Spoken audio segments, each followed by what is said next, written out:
फिर के गली गली तबाह ठोकरें सबकी खाई क्यों। दिल को जो अक्ल दे खुदा तेरी गली से जाए क्यों। अब तो न रोक ऐ गनी आदत सग बिगड़ गई। मेरे करीम पहले ही लुक़्मे तर खिलाए क्यों।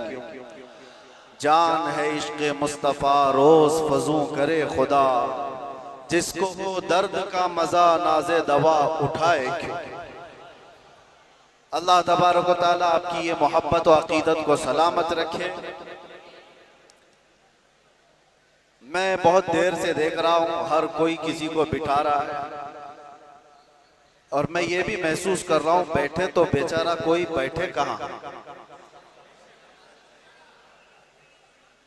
जो जिस हालत में खड़ा है जैसे है उसी अंदाज में खड़ा रहे। हजरत मौलाना इलियास काजी साहब मुझसे कह रहे थे आज यहाँ ऐसा लग रहा है कि जैसे शबे कदर है। मैं उनसे ये कहता हूँ हुजूर पाक सल्लल्लाहु अलैहि वसल्लम के नामूस की जहाँ बात हो हजारों शबे कदर से भी अफजल है। शबे कदर मिली है मेरे मुस्तफ़ा की बरकत से। सारी बरकतें उस हस्ती पाक की हैं। आबरू मां ज़नाम मुस्तफ़ा हम सब की इज्जत और आबरू उस नाम पाक से वाबस्ता है। और इसीलिए हम बार बार ये कहते हैं वो जो न थे तो कुछ न था और वो जो न हो तो बस यही अकीदा भी है और यही जिंदगी भी है। वो जो न हो तो कुछ न हो। इसीलिए मेरे अजीजों एक और बात जिसकी वजाहत भी कर दूं। लोग आज दो दो पोस्टर मेरे पास भेज कर कह रहे थे कि उधर भी है इधर भी है। कैसे प्रोग्राम। असल में ये तिलक नगर में होने वाला प्रोग्राम था। वहां के गयूर हजरात ने बड़ी मेहनतें की, मोहब्बतें उनकी भी अपनी जगह पर। लेकिन मेरे मुस्तफ़ा करीम सल्लल्लाहु अलैहि वसल्लम को जहां मंजूर हो, मेरे रब को जहां मंजूर हो, बात वहीं की जाती है। शायद गुरदल्ली वालों का खिंचाव ज्यादा हो। वैसे तो यहाँ पर रेशम का काम करने वाले ज्यादा हैं। बनारसी हजरात को मैं अच्छी तरह से जानता हूँ। इश्क़ रसूल के मामले में वो इतने नरम रेशम भी नहीं है, रस्सियों से मजबूत है।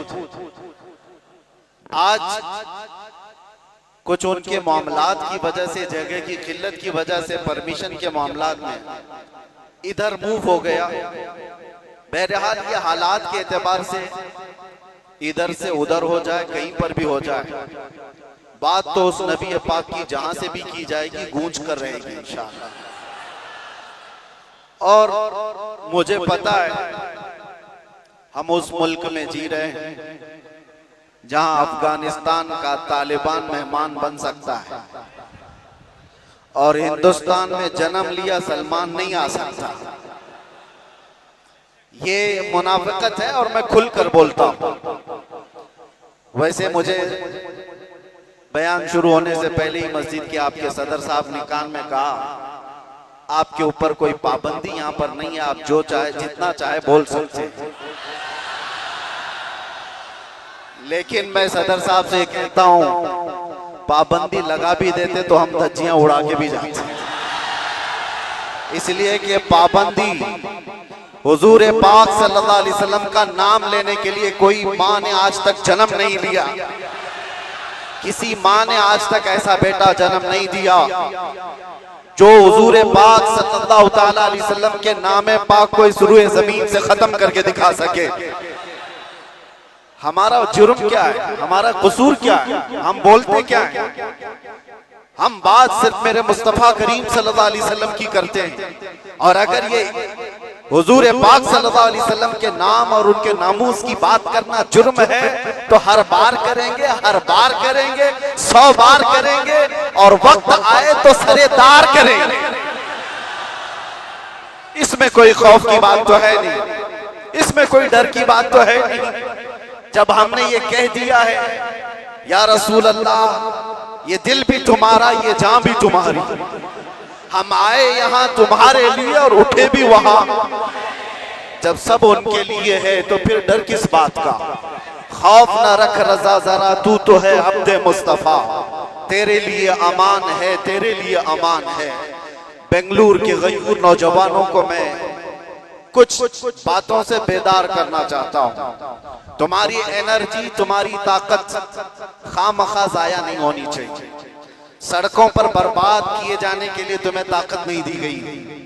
अल्लाह ने तुम्हें जो ताकत और एनर्जी दिया है, जो तुम्हें पावर दिया है, वो नशे के अड्डों पर बर्बाद करने के लिए नहीं, और ना ही गलियों कूचों पर रात भर गुजारने के लिए, और ना ही बेमहल और बेवक्त एहतजाजात करके अपने आप को जोखिम में डालने के लिए। तुम्हारी एनर्जी और तुम्हारी ताकत एक एक पल किस चीज के लिए दी गई है आपको पता है? जिंदगी ये नहीं है किसी की किसी के लिए, जिंदगी है नबी की नबी के लिए, और ना समझ मरते हैं जिंदगी के लिए, और जीना मरना है सब कुछ नबी के लिए। तुम्हारी जिंदगियां इतनी सस्ती नहीं है, तुम्हारी जिंदगियां इतनी हल्की नहीं है कि कोई चोर उचक्का हाँकता हुआ तुम्हें किसी भी तरह से लेकर चला जाए और अपने अपने मकासद का निशाना बनाए। ऐ नौजवानों, जिस दौर में आप जी रहे हो, होश और हवास के साथ जियो। कानूनी मामलात और उसकी पेचीदगियों को समझो। दुश्मन किस अंदाज से तुम्हें वार कर रहा है, इस चीज को महसूस करो। यकीनन मेरे आका सल्लल्लाहु तआला अलैहि वसल्लम की मोहब्बत और उनकी असमत एक ऐसी चीज है जिस पर मुसलमान कंप्रोमाइज नहीं करता, और ये दुश्मन को अच्छी तरह मालूम है। हमें भड़काने के लिए, हमें आपे से बाहर करने के लिए, जानते हो वो कौन सी चीज का इस्तेमाल करते हैं? सिर्फ और सिर्फ मेरे नबी का नाम इस्तेमाल करते हैं। उनको पता है इसकी माँ की गाली से भी उतना नहीं भड़केगा, ये इसके बाप और इसके खानदान को कोसो तो भी नहीं भड़केगा, इसके घर को बिल्डोजर से तोड़ दो तो भी नहीं भड़कता। ये अगर बेकाबू होता है तो आमिना के लाल की इज्जत पर उंगली उठा दे। ये अच्छी तरह से दुश्मन को मालूम है, इसीलिए बार बार इस तार को छेड़ा जाता है। उन्हें छेड़ने दो, वो अपने हैसियत के मुताबिक छेड़ करके समझ रहे हैं, लेकिन हकीकत में मेरे अजीजों मैंने महसूस किया इस कौम को अल्लाह हमेशा सलामत रखे। मैं कभी कभार रातों में बैठे फिक्र भी करता कि इन नौजवानों से मुस्तकबिल क्या होने वाला है, जो रात भर नशे के अड्डे में गुजारते हो, गाने सुन करके दिन भर बिस्तर पर सोए रहते हो। उम्मत मुस्लिमा का क्या होगा? हम पहले बहुत जज्बाती तकरीरें कर चुके, माशरे की इस्लाह के लिए हर बुराई पर हम उंगली रख चुके, बहुत फिक्र अंदाज, काफी फिक्र होती थी। लेकिन मैंने देखा ये वो नौजवान जो नशा में मेरे साथ जेल की कैद काटे हुए नौजवानों को भी जानता हूं, जो हर तरह का नशा करके आए हुए थे, एडिक्ट थे, और कोई 10 साल से, कोई 15 साल से, कोई 20 साल से, और सारी कड़ियां जोड़ करके मैं आकर के देखता हूं कौन है जो इन्हें नशा पर उभारता है, कौन इनकी गलियों में नशा बेचता है, कौन सप्लायर है, कौन उभारता है, कौन पहुंचाता है। कानून को भी मालूम है कहां बिक रहा है, कहां सप्लाई हो रहा है, सबको पता है। और खास